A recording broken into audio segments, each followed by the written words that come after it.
I just went on the most beautiful run. I live in such a wonderful neighborhood, running along the river here. And I was deep in thought, and I was just thinking about the fact that, through my whole life and every book that I've ever read and every profound human that I've ever spent time with, it dawns on me in absolute clarity that I've never met a single person that understands or knows what the human condition is, or what a human being is.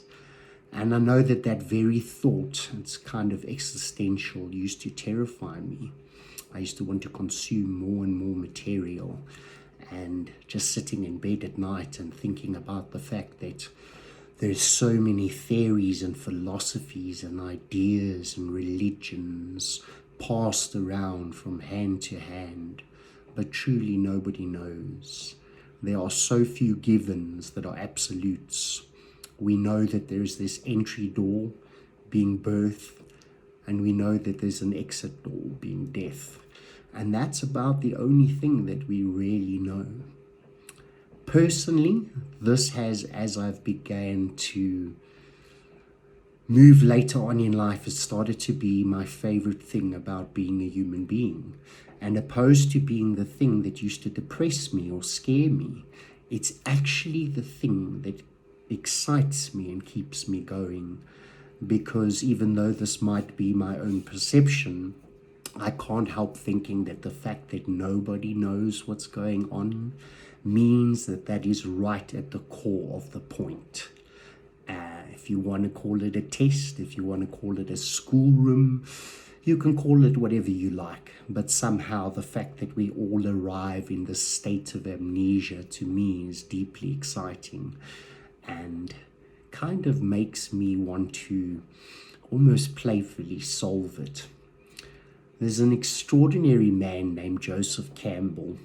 I read one of his books a few years ago, but I think as early as in the 1920s, he basically explored as many cultures and religions, and I might be wrong, he might still be alive, although I think he'd be very late on in years.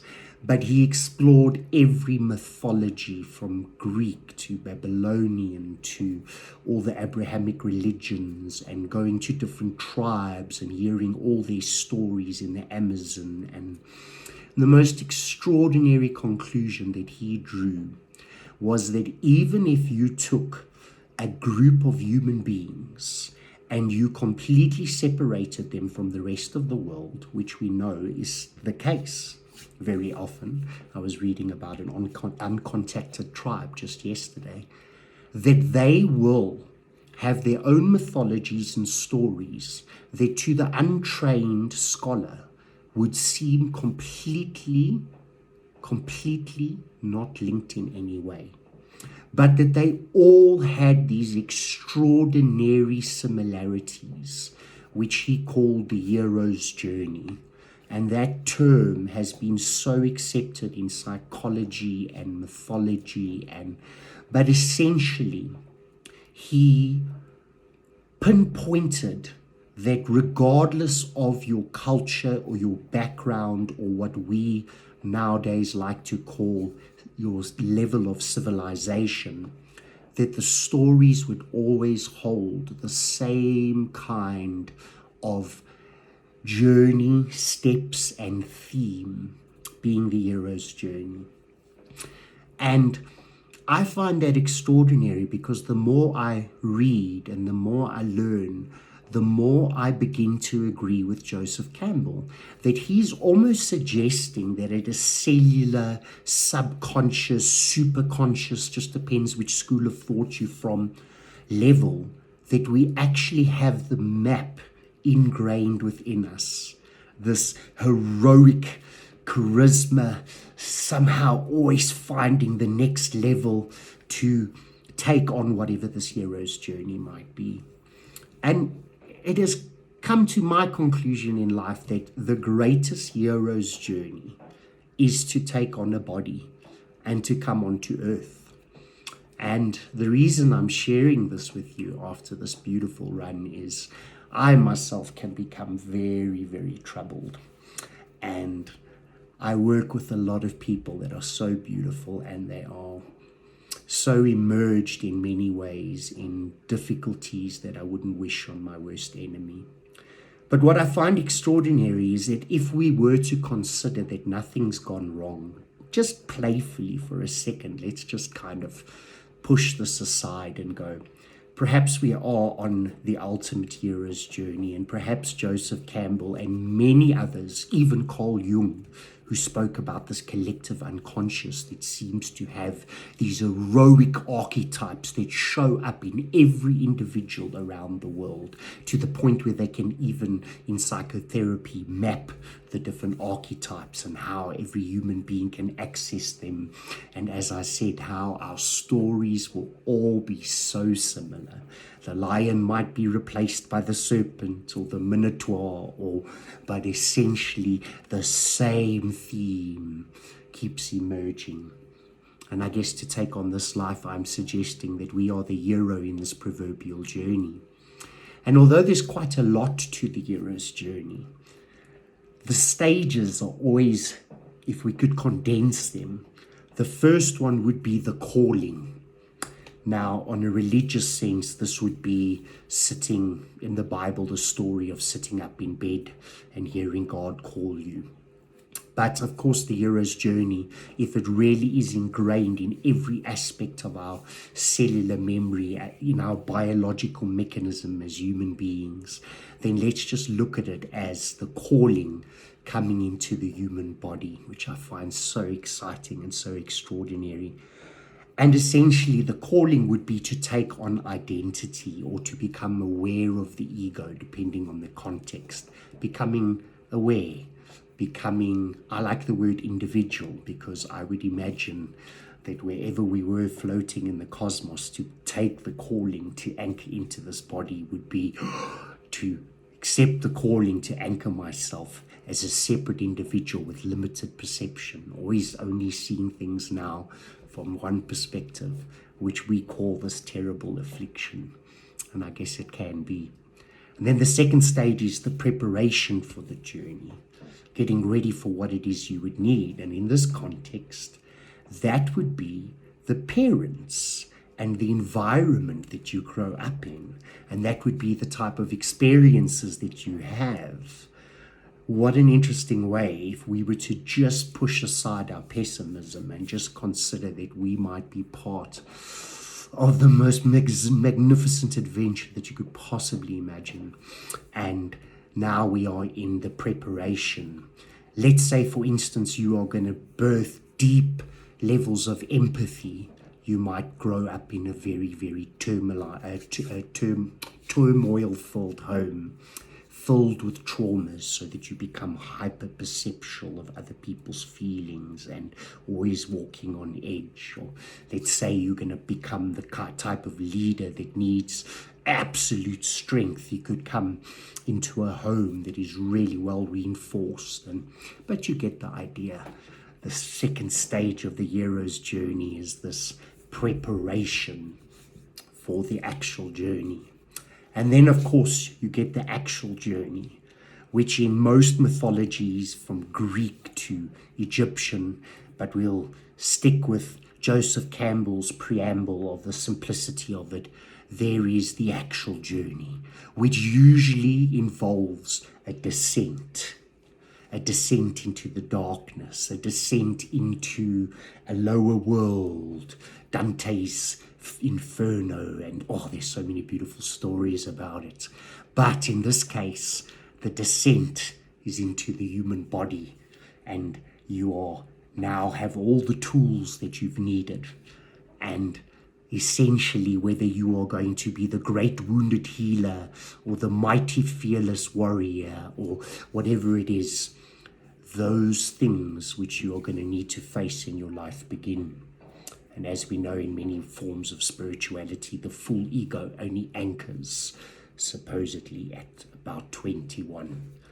And this journey, essentially, no matter which tribe you're in or no matter what religion you're in, always entails eventually having to face this extremely dark foe, whether it's facing the devil, in the desert for 40 days, or whether it is facing some snake in the depth of the darkness, or such beautiful analogies and stories. And essentially, while you are on this journey, now being your human life, because you've taken on this mighty, courageous thing, could be an anxiety disorder, because you're trying to anchor love and self-acceptance. It could be so many things. It could be facing of abuse. It could be mental instability. There's so many things. The inner wars. They could be outer wars. Oh, what a magnificent, nerve-wracking thought to just even anchor it. But I know you're not finding it hard to anchor it, because you yourself are walking your own hero's journey, and you yourself have descended into this proverbial darkness. And then, of course, the idea in all of the hero's journeys mapped out, it is to defeat that very foe which you find in the darkness.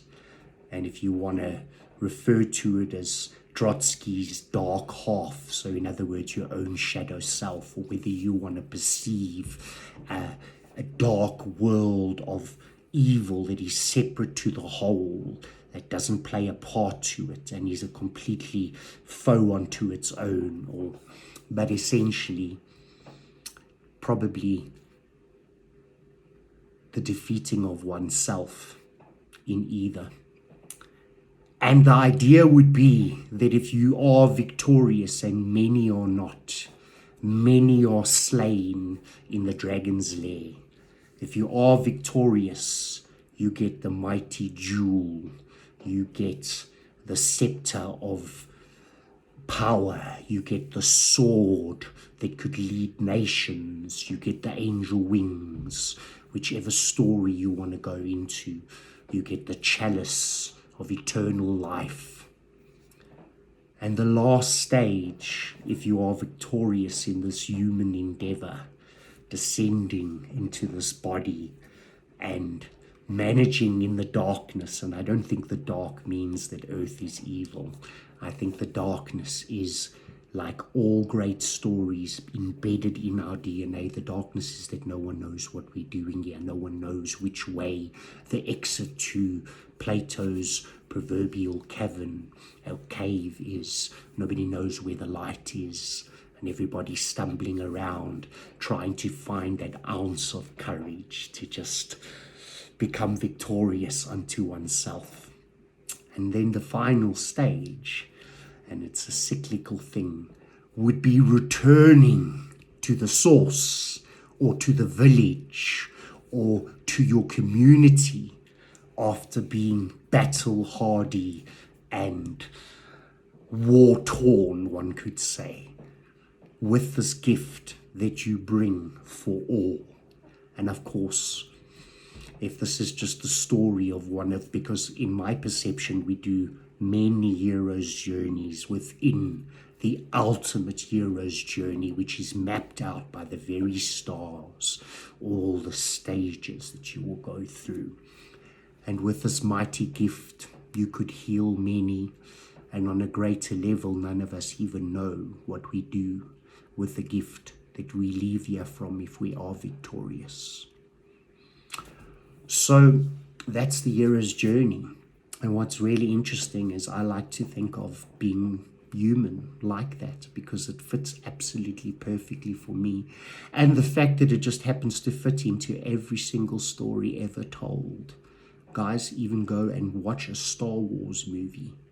A Star Wars movie is all about the hero's journey. And in actual fact, the guy who wrote it even said that he referred to Joseph Campbell's work. And so it's very easy to relate to. But what's so interesting is that once you come into this body, of course, no one really knows what they're doing. And what I found so fascinating is I've been on all sides of the fence, is I have noticed that people try with absolute sincerity to try and navigate this experience. And you get a group of people that navigate it as much as they can through their emotions, through their sensory input, through their sensation, and they are very feeling beings. I wouldn't necessarily say reactive, but they they say sentences like, I'm being authentic to my feelings and I'm expressing my true self, and then you get beings that transverse the world very much through their minds, which is also an extraordinary journey, because essentially, to me, it's all mind. I cannot separate my body from my thoughts. They are just different expressions of each other.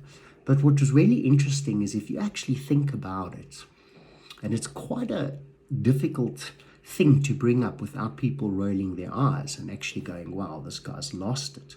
But if you think about it, the person that's sitting watching this, that actually obviously has a name and considers themselves to be a separate being, is essentially just a coordinator.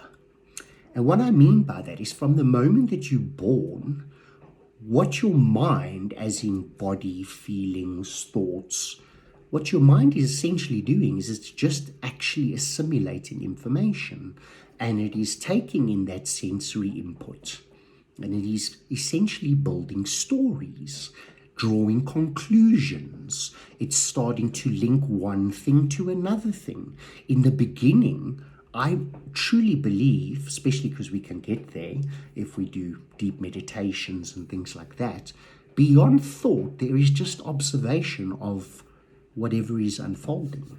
Now, my point about this coordinator is, once we start having good, bad, all these labels we give things, I like that, I don't like this, we create a coordinator. That coordinator becomes thought. And we then identify with the coordinator as who we are, which is problematic. To consider that the mind is more than it actually is can be problematic in its own. So if you were to think about one of my favorite cosmic laws that we get in Hermetic philosophy, and we get in ancient Egyptian scrolls, we get in the emerald tablets, it's all over. The law of correspondence, that as above, so below, as within, so without. And what's quite extraordinary about that whole conversation is, once we've accepted the coordinator and we've decided those set of thoughts and feelings and the way we've mapped out this personality, and we've constructed this thing that is actually very mechanistic. It has, a person has the same triggers over and over for a reason. A person has the same deep pain over and over for a reason, because it is, at the end of the day, it is deductions from your experiences mixed with the way you begin to thread it together in a story. But of course, the problem is, once we take acceptance that we are the coordinator, we lose a lot of our power. And if we really are the person thinking, so if you were to think something right now, even if you're sitting there thinking, I'm not sure what this guy's going on about, how is it that when you think something, you are also able to analyze or listen to what you're thinking and have an opinion about it while you're thinking it? I remember somebody walking into school once. I was a young man, and I don't know what was wrong with one of their shoes.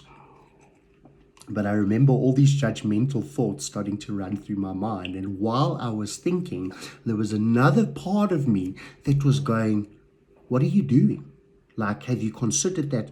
So, yeah, sure, we could joke that we're all mildly schizophrenic. But at the end of the day, whether you are into Mahayana Buddhism, whether you're into deep prayer, whether you're into any form of Zen, it doesn't matter. At the end of the day, anybody who's ever spent a little bit of time surfing or running or praying will be able to tell you that the observer has an observer, and possibly even the observer has an observer. And all that I mean by that is there's definitely levels of awareness behind awareness. What's so beautiful about this as above, so below is this idea that we've actually never left. We've actually never disconnected. Do you know the great Hermetics, who are quite literally the people that gave us their philosophies, gave us essentially chemistry, modern medicine, mathematics. Aristotle was a Hermetic. Pythagoras was an Hermetic. They honestly believed that the universe was essentially shown in a microcosm of your mind. In other words, your mind is a universe, and it's a mini version of the universe, and it's actually really not that hard to believe. And this was long before we had nuclear microscopes and things like that. And if you ever look at the way that neurons fire and the way the brain is set up, it looks like a universe. And they believed for thousands of years, starting with the early Egyptian writings that we've decoded, they honestly believed that when you close your eyes, if you want to understand the universe and every aspect of the universe, that it was represented within you, which means that you essentially are a microcosm of the macrocosm. What's so exciting about this is that you can do this in many ways. As above, so below. So what I'm thinking is also what will influence my body, what I'm feeling. As within, so without. It's an extraordinary thing to think about. Socrates spoke about it a lot. He spoke about if you really want to get to know all the parts of the universe, or better, your own self, you want to get to know your mind, that you could just observe around you, and every aspect of it is there, which is one of the extraordinary reasons, and it's not something we're going to talk about, but one of the most extraordinary reasons why one day I believe we get to a point where we stop judging anything we see outside of ourselves, because essentially everything you see in the world is a part and possibility of the way that it's in your mind. In other words, you are capable of that thing. You might not be outplaying that thing. You might be in a place of your development that you are not doing those things. But anything that you can perceive in the world around you is literally just an extension of your mind, which is an extension of the whole, the universe. It's like having the most intimate key in the whole possible universe right within you, which is why so many great scholars spoke about getting to know thyself. And this extraordinary journey to go on, to start to realize the interrelationship between your inner world and your outer world. I think it was William Blake. I should write things down when I do a talk, but William Blake often spoke about, behold my soul. In other words, people were like, but what is the soul? And he used to say, look around. This is the soul, and you are inside it. And I love this. But I think what I wanted to leave with you guys with is essentially this problematic thing of over-identifying with the mind is, in early Vedic teachings, in Zoroastrianism, I always get the word wrong, they essentially had this idea, and this was for the majority of human civilization up until recently. And the idea was quite simply that the mind, or the ability to think, is only one of 7 senses. Now, I'm not sure what the 7th sense is, because that's a debate. But according to them, it's no more effective than touch, taste, smell, sight. And if you were to consider that, you could realize that in some ways, that's quite scary, because we essentially have become so over-identified with our minds that we could go as far as to say that we are possessed by a single sense, by a thought. And essentially, I don't want to spend too much time on. If this interests you, there are so many amazing writers who write about this. There are a lot of modern leaders and teachers that are trying to lead people away from pain by explaining to them how much the identification with thought has to do with things. Now, I think that's a very powerful path, but the reason I mentioned earlier that I find it funny that some people try and transverse the experience mentally and some people emotionally is that I think that it's fair to say that I know many people that are spiritual in their heads, as though they could ever understand the universe through thought. The idea is ridiculous. If you think about it, we know in neurology that something like 95% of thoughts, from what they can tell, takes place in words. In other words, your entire understanding of reality is based on the words that you have. I mean, we even know that if you change the language, that you even see reality slightly differently. I can't remember the name, but I once in a talk spoke about a tribe that they discovered in the Amazon that could literally sit in a dark hut, and if you asked them where northwest was, they would immediately point that way.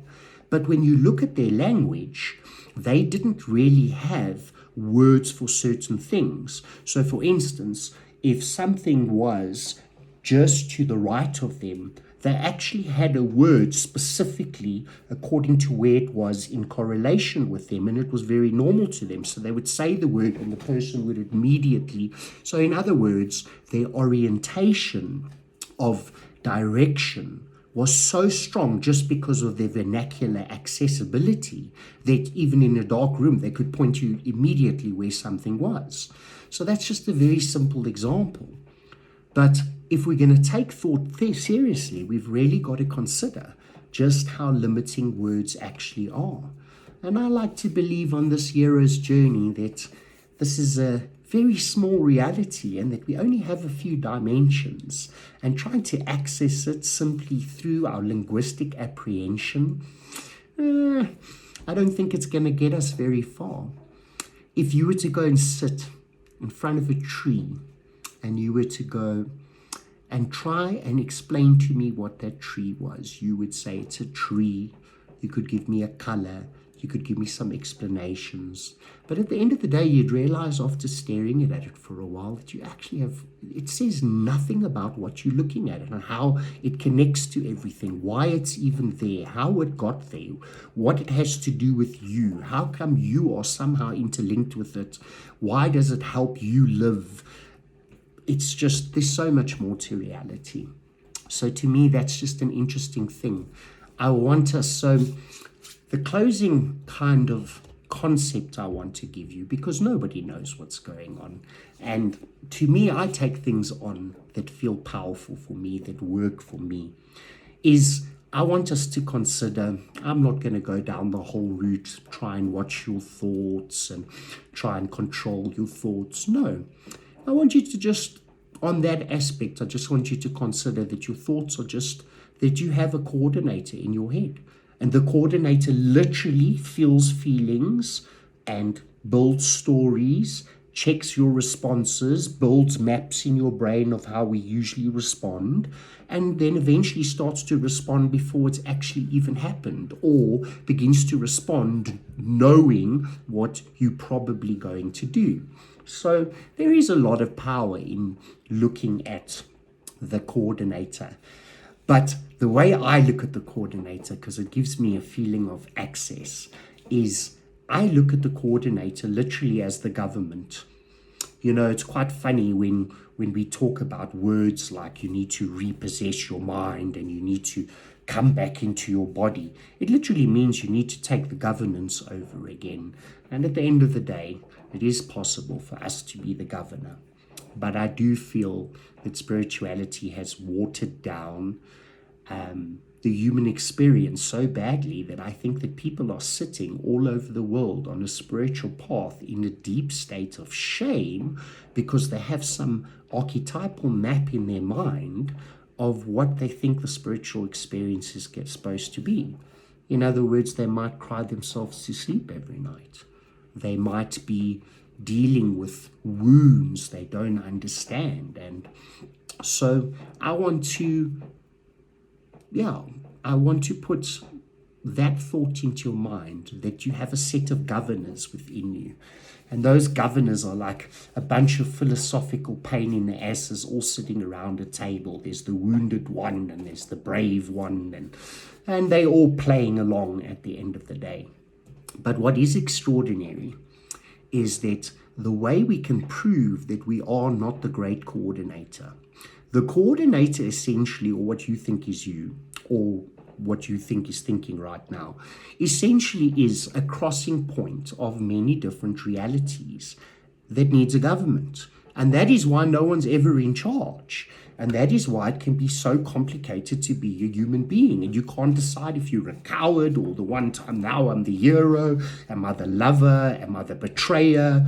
And that's the reason why archetypes are so powerful, is I find the most integrated people that I've ever met are people that start to make space for all of them. Oh no, here comes my wounded child. I'm hurt. Oh, I don't like it when people say that.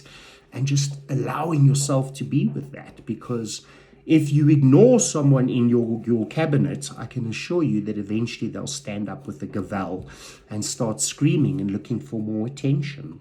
So I don't believe that on this great hero's journey that any of this has to do with getting rid of any of these aspects or archetypes. I feel like it's more just about staying in the governance.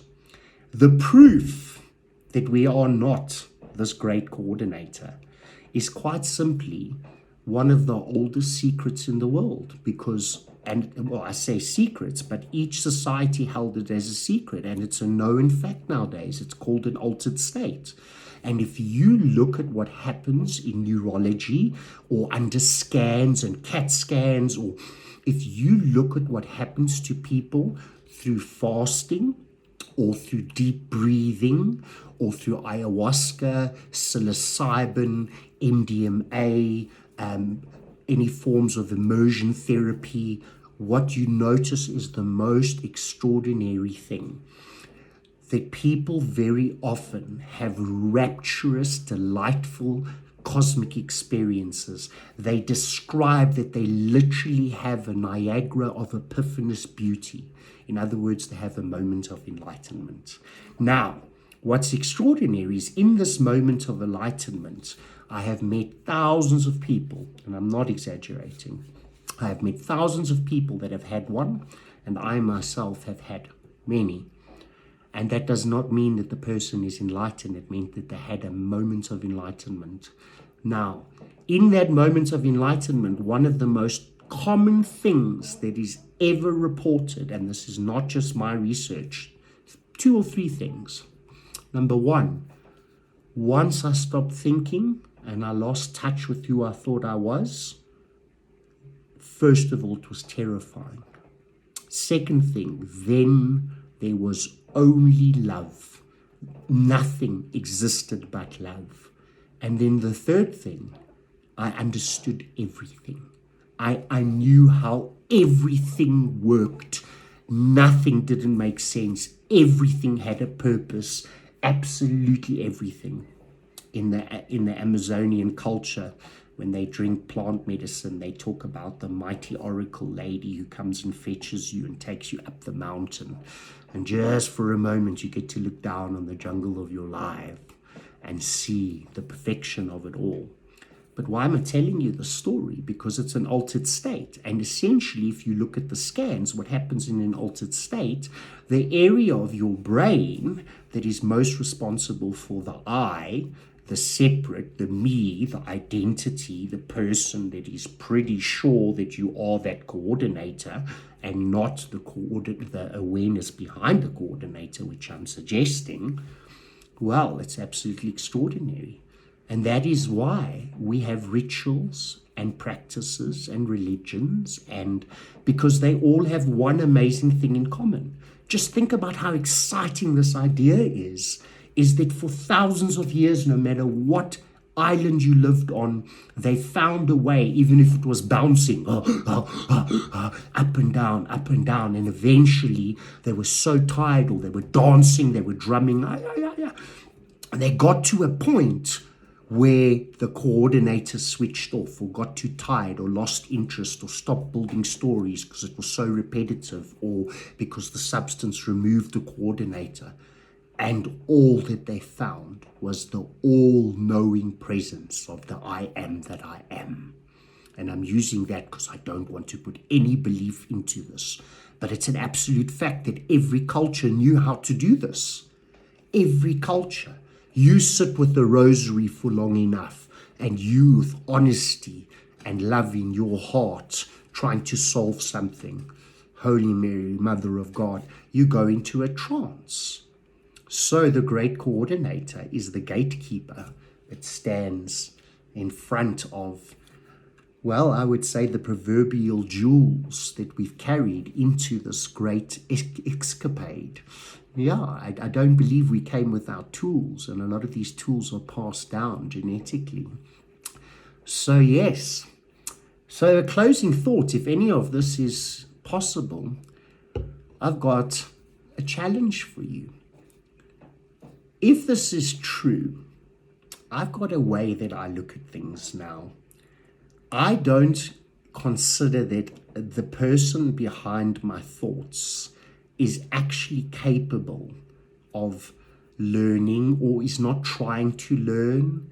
I have a way of perceiving things now where I have decided that most of us are here as spirit guides for ourselves too, because I'm sure that the universe, as above, so below, as within, so without, I'm sure that the entire beautiful mechanism grows and thrives and literally, what would the word be, expands from each other.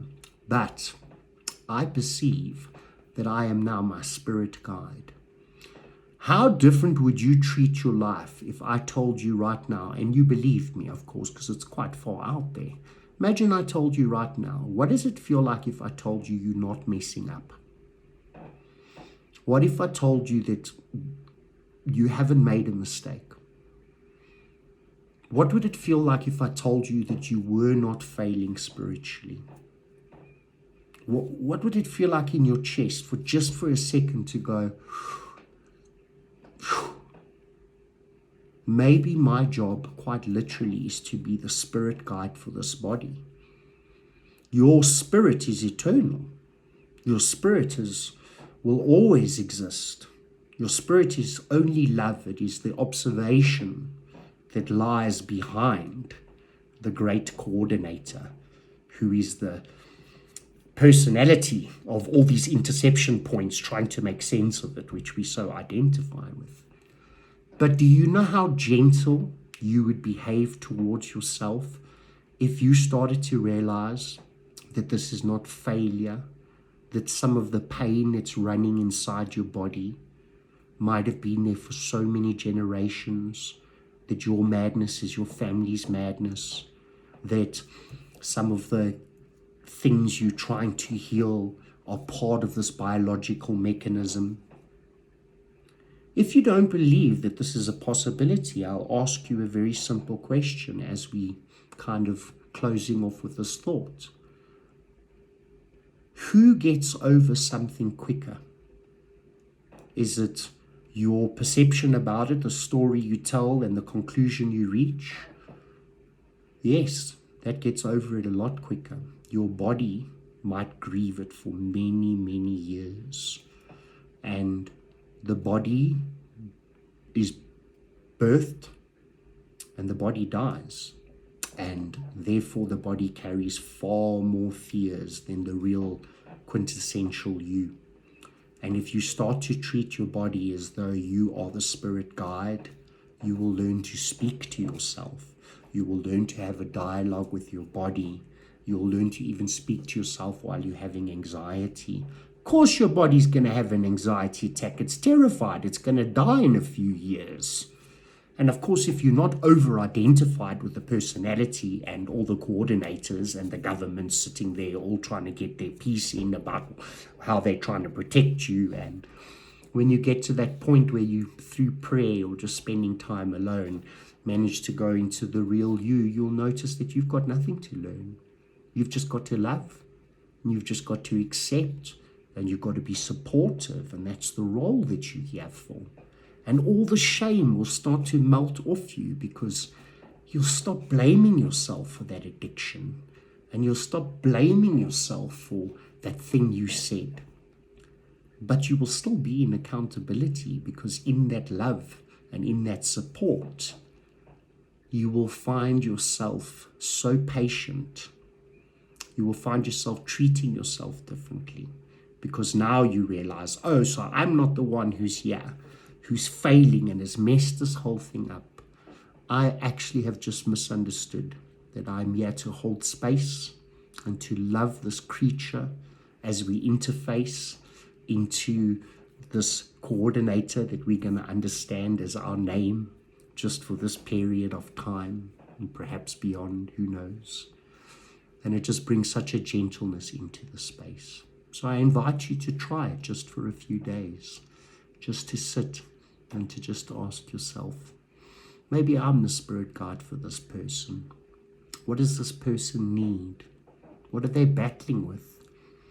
Could I be a bit more patient now that I know that it's not me that can't get over that heartbreak? Could I be a bit more patient with this being's fears when I consider that it only has so long to live? Regardless, it helps me, and I truly do perceive this as the great hero's journey. And I am hoping, I am knowing that I'm going to take some mighty jewels with me. And I'm on the greatest adventure of my life, which is such an ironic statement because it is just my life. I hope this conversation had some value for you, and feel free to share your thoughts and ideas, and I hope you rest deep.